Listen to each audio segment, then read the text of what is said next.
Ito guys, bahagi po ng ating pag-a-adjust sa hamon ng panahon. Kailangan po mamotivate po ang ating mga sarili sa kung paano po natin haharapin itong krisis po na ito.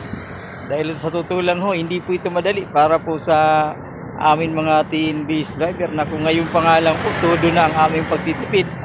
Lalo na itong darating po na mga araw na talagang hindi po birong paghihigpit ng sinturon para lang masurvive yung ating mga pangangailangan, lalo na ang ating mga anak ay mga graduating.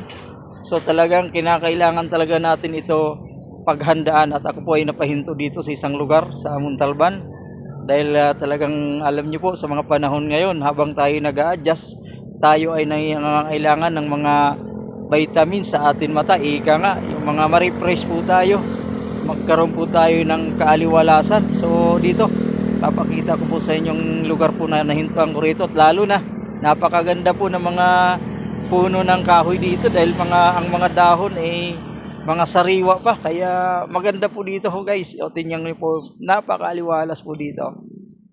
Ito kung sa city lang po ito, napakaganda po nito tambayan habang nag-aantay ng booking. So yun po guys, thank you for watching, God bless po.